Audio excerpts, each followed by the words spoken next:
Picture a woman sitting in a doctor's office in London, 1935. She has missed 2 periods. She is nauseous before sunrise every morning. Her body is sending her signals she cannot confirm a single word of. The doctor across the desk has nothing definitive to offer her. No test he can run in that room will answer her question today. He will collect her urine sample and dispatch it to a laboratory. Results will arrive by mail in 2 to 3 weeks, if the lab is not already backed up with other patients. She will go home and wait, carrying the most important question of her life in complete silence. That is not the ancient past. That is the world as it existed within living memory.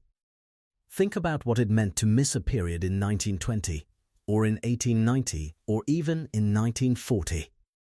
The body gave you signals. Every signal it gave you could also belong to half a dozen other explanations. Nausea could be gastrointestinal. Fatigue was entirely consistent with anemia. Breast tenderness existed on a spectrum of normal hormonal variation that physicians of the era did not fully understand. A missed period could indicate stress, malnutrition, a tumor growing in the uterus, or a common endocrine imbalance that would resolve itself in a week. Every symptom that pointed toward pregnancy pointed with equal confidence towards something else, and there was no mechanism at home, at the doctor's office, or anywhere a woman had practical access to that could reliably separate the possibilities. The stakes of that uncertainty were not minor inconveniences. A woman who did not know she was pregnant could not make informed decisions about her work, her travel, her diet, or her medical care. She could unknowingly take substances that caused fetal harm. She could undergo surgical procedures that endangered a developing pregnancy. She could spend months constructing an entirely different future for herself before the truth became biologically impossible to ignore. Physicians across the 19th century and well into the 20th diagnosed pregnancy primarily by physical examination, and only after the pregnancy had been established long enough to produce reliable physical signs. Dr.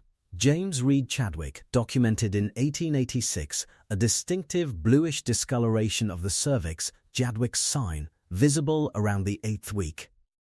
Fetal movement, called quickening, became detectable between 16 and 25 weeks. The softening of the lower uterine segment, called Hegar's sign, appeared around week 6, but required an internal examination by a trained physician to identify and was frequently missed or misread. Every marker that actually confirmed a pregnancy required the pregnancy to be already weeks or months advanced before it said anything at all. Meanwhile, the parallel industry built around this uncertainty had been running for centuries, and it charged for its guesses. Medieval physicians across Europe and the Islamic world formally appointed themselves as piss prophets, a designation that appears without any irony in 13th century professional medical literature.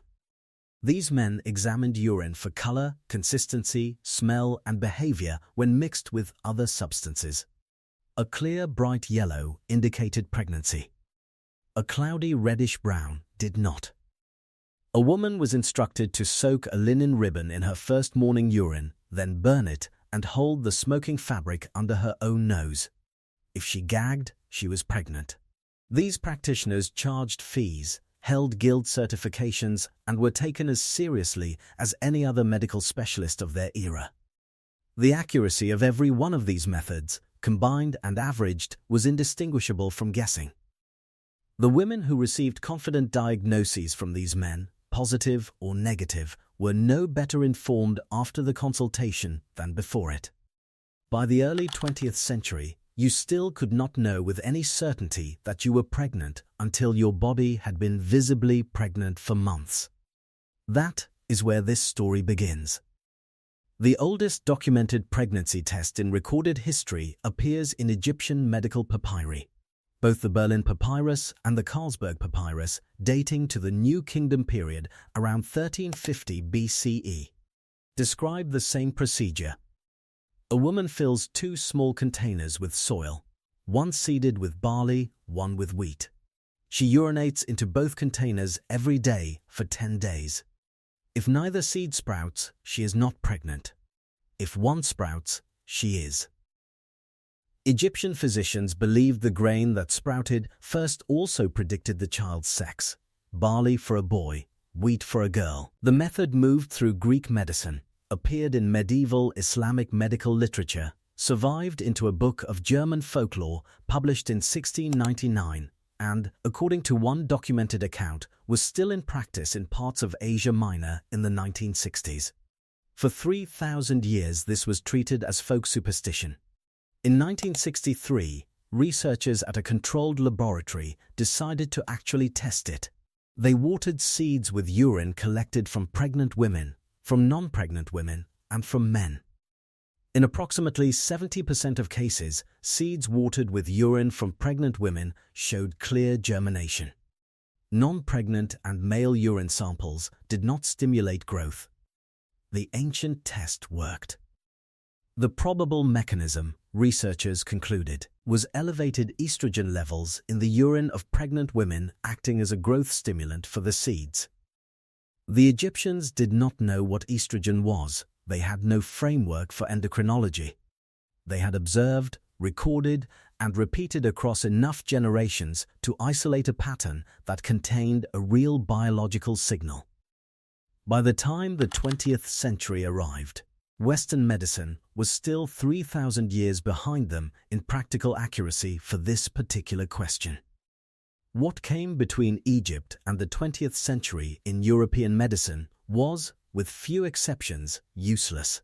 The Greek physician Soranus of Ephesus, writing in the 2nd century c. recommended pressing a needle into a woman's urine sample and watching for rust. Medieval European physicians looked for a floating cloud in the examined specimen. One widely practiced test involved pressing a key firmly onto the skin of a woman's forearm after she had been sleeping and observing the imprint. These tests were not harmless distractions. Women made decisions about marriage, work, property, and personal safety based on the results of these consultations. The incentives for the practitioners delivering these results ran heavily toward confident, definitive-sounding answers regardless of the actual evidence.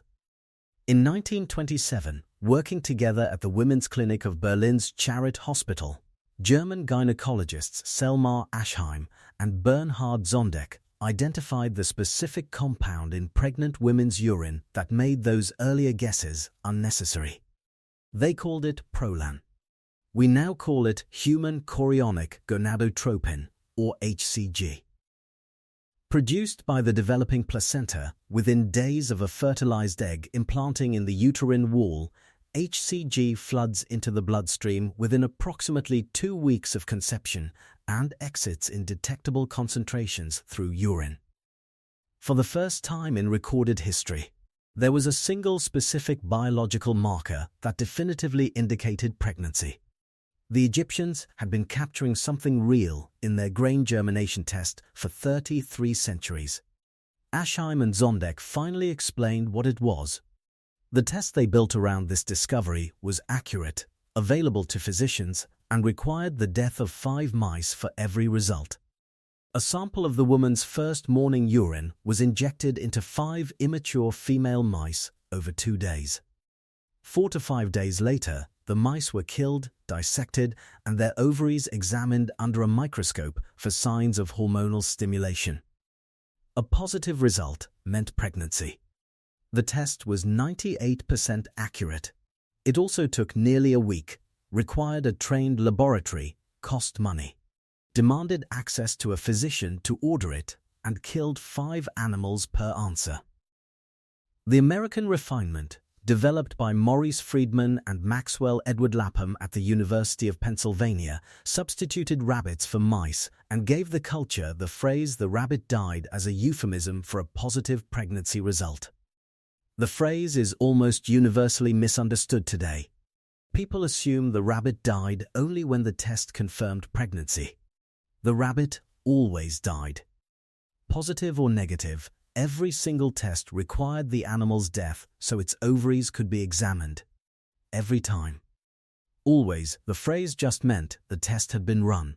Labs processing these tests at scale went through hundreds of animals per week.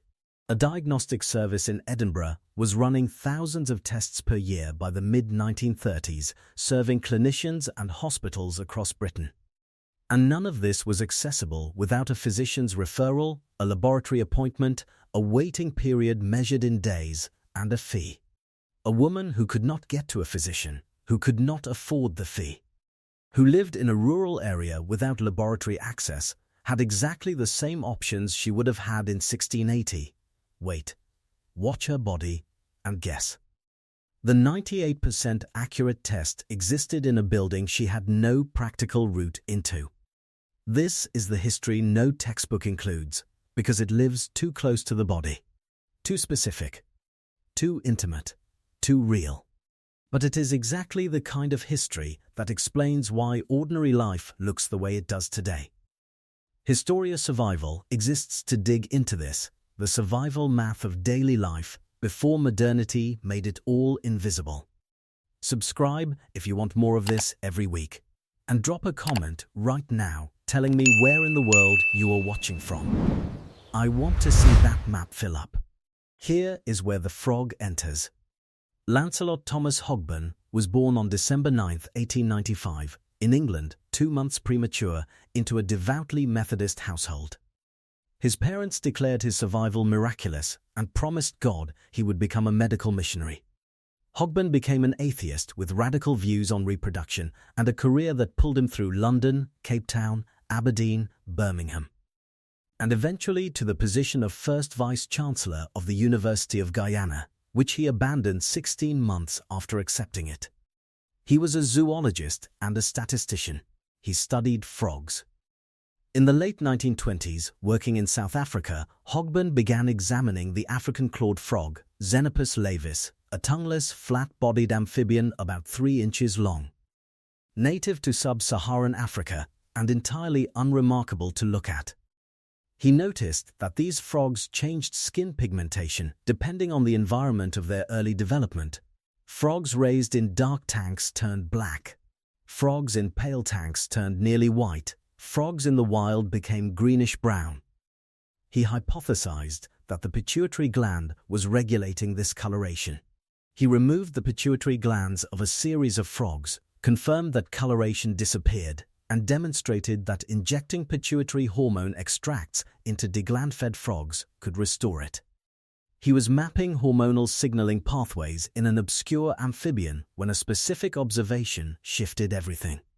Pregnant women have elevated levels of pituitary-related hormones circulating in their bodies and exiting through their urine. Xenopus laevis was demonstrably sensitive to hormonal stimulation. Hogben injected urine from pregnant women into female Xenopus frogs. Within 8 to 12 hours, the frogs began producing eggs, triggered by the hCG in the urine, mimicking the frog's natural luteinizing hormone surge. The eggs appeared in the water around the frog, externally visible, readable, without any dissection, without killing the animal, without any harm at all to the frog. The same frog could be tested again in a week. Xenopus laevis in captivity can live for 30 years. By the late 1940s, the demand for this test was international. Tanks of live Xenopus frogs were shipped by sea from South Africa to Britain, the United States, Australia, France, and continental Europe. The largest laboratories were running 10,000 Hogben tests per year. The National Health Service in Britain established 3 dedicated frog testing centres. The workforce that staffed these centres, the technicians who drew the urine samples, filled the syringes, injected the frogs, checked the water tanks the following morning, recorded whether eggs were present, and reported back to the referring physicians, was composed largely of women. The medical literature that documented the test focused on the zoologist who had observed the frogs. It rarely named the workforce that spent its working days with a needle and a tank of amphibians. The test's name was itself contested. When Hogben's friend Francis Crewe proposed naming it after him in 1939, the physiology department at the University of Cape Town objected immediately. Two South African researchers, Hillel Abe Shapiro and Henri Zwarenstein, had been developing a parallel frog test simultaneously at the same institution. Shapiro had studied under Hogben and acknowledged that Hogben had conceived the broader idea of using Xenopus to test pituitary hormones. But the specific application to human pregnancy detection, Shapiro and Zwarenstein argued in writing, was their work. A compromise name, the Xenopus test, was proposed and failed to gain traction. The Hogben test established itself in Britain. In South African medical history, the credit picture looks substantially different. The dispute was never cleanly resolved, and it remains unresolved in the scholarship. Then there is Margaret Crane. In 1967, Crane was 26 years old and working as a freelance graphic designer for Organon, a pharmaceutical company in West Orange, New Jersey. She had no scientific training. She was hired to design packaging for cosmetics. One afternoon, walking through the Organon laboratory, she noticed rows of test tubes set in racks along a bench. She asked what they were. Pregnancy tests, her supervisor said. She looked at the tubes, the reagents, the chemical reactions sitting visible and uncomplicated in each glass cylinder. She thought any woman could do this herself. She went home and built a prototype from a transparent plastic paperclip container, a small mirror, a dropper, and a purified HCG reagent. She walked uninvited into an Organon boardroom meeting, set the device on the end of the conference table, and stood near the radiator to wait while men in suits discussed whether her idea had commercial viability. Organon filed the patent in 1968 with Crane's name on it. The device was licensed to pharmaceutical companies who developed and sold it under brand names, including EP.T. and the Predictor. Crane was asked to sign away her rights to the design. The agreed price was $1. She signed. She never received the dollar. The device she constructed in a New Jersey apartment from a plastic paperclip container changed the relationship between women and their own bodies at a global scale, and for decades her name was absent from the standard accounts of how it happened. What held the home pregnancy test back from reaching American women for a full decade after Crane's 1967 prototype was not technology. The immunochemical method for detecting HCG without any animal at all had been viable since the early 1960s. What held it back was a medical establishment that remained genuinely uncertain whether women could be trusted to interpret a result about their own bodies without a physician present to mediate, explain, and control the information. The pattern you are watching here, credit contested, knowledge held by institutional gatekeepers. Women's access to their own bodies rationed by the professionals who profited from controlling it. That pattern runs through nearly every chapter of this kind of history. That is what Historia Survival keeps following. If you have not subscribed yet, do it now. The next section is where the frog story takes a turn nobody planned for, and where the consequences are still accumulating today. In 1976, the United States Food and Drug Administration approved the first home pregnancy test for consumer sale. In 1977, EPT and the Predictor reached American pharmacy shelves. For the first time in recorded history, a woman could walk into a drugstore, buy a kit, go home, and know the result of the most important biological question she was carrying, in private, in under 2 hours. Without scheduling an appointment, without explaining her situation to a physician or a receptionist, without waiting for a letter to arrive in the mail. The transition from the frog to the test strip was not immediate. Hospitals with established Xenopus colonies continued using them into the early 1970s. Rural clinics in under-resourced regions had no strong incentive to switch from a method that was already cheap, already reliable, and already in place. The frogs outlasted the science that replaced them in many practical settings, simply because the new approach required reagents, training, and laboratory infrastructure that was not universally available. Here is what nobody planned for. The Xenopus laevis frogs being shipped from sub-Saharan Africa to laboratories across 4 continents were silent carriers of Batracha chytrium dendrobatidis, a chytrid fungus referred to by researchers as BD. The oldest confirmed infected specimen is a Xenopus frog collected in the Western Cape in 1938, at precisely the moment when international exports for pregnancy testing were beginning to scale. Xenopus laevis is essentially immune to BD. The fungus colonizes its skin. The frog shows no symptoms. It is a host without a disease, shipping cargo it cannot see and cannot feel across every ocean. BD spreads through waterborne zoospores and kills by colonizing an amphibian's skin and destroying its ability to absorb water and electrolytes, which triggers cardiac failure. Native frog species with no evolutionary exposure to the pathogen had no defense. When laboratory colonies were released into local waterways, which happened routinely when the colonies were no longer needed or laboratories closed, BD entered ecosystems where it had never existed before. It persisted in the water. It spread through contact. By 2007, researchers had documented BD-driven population declines or outright extinctions in approximately 200 amphibian species across multiple continents. Scientists now describe chytridiomycosis as the most catastrophic infectious disease impact ever recorded in vertebrate animal history. In Panama, forests that researchers described as deafeningly loud with frog calls went completely biologically silent within a single field season. Species that had survived every mass extinction event across 360 million years of geological time disappeared in under a decade because a chytrid fungus arrived from a continent they had never been connected to.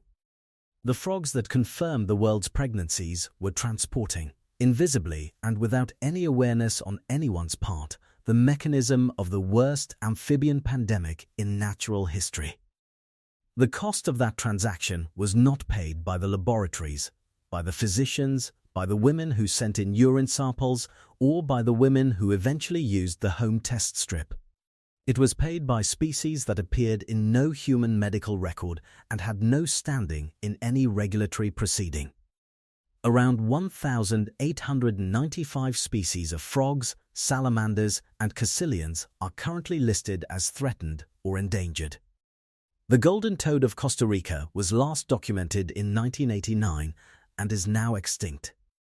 The Rab's fringe-limbed tree frog was declared extinct in 2016, when the last known individual died in captivity at the Atlanta Botanical Garden. Harlequin frog populations across Central and South America were reduced by over 80% in regions with no prior BD exposure. These animals had no part in the history of pregnancy testing. They paid its debt anyway. The story has no clean resolution. African clawed frogs are now permanently established as invasive species in France, Chile, Portugal, California, and other regions. They were released when they became inconvenient. Efforts to remove them by trapping, by draining affected bodies of water, or by introducing targeted toxins have consistently failed. They are permanent passengers in ecosystems that had no place for them, and they continue to carry BD into new territory. Researchers studying hypervirulent BD strains in the early 2020s found that global commercial transport had generated new pathogen variants more lethal than anything present in the original African populations. The problem that started with pregnancy tests did not end when pregnancy tests changed. Go back to the woman in that London office in 1935, sitting across from a physician who had nothing to offer her, preparing to go home and wait for a letter. Today, you pick up a test strip at a pharmacy for $4. You find out in 3 minutes. The result is 99% accurate before a period is even missed. The entire distance between her world and yours was crossed by an Egyptian papyrus from 1350 BC. A British zoologist studying frog skin color in South Africa. A scientific credit dispute that has never been fully resolved, and a graphic designer who signed away her invention for $1 she never received. And underneath all of it, the frog that made the modern world's pregnancy test possible. Shipped into every laboratory on Earth and carrying in its skin a pathogen that would quietly rewrite the biology of an entire class of animals while no one was watching. Every result is the end of that chain. What chain is running underneath the things we take for granted today? Historia Survival exists because those chains almost never get told in full. Subscribe, share this video with someone who needs to hear it, and I'll see you in the next one.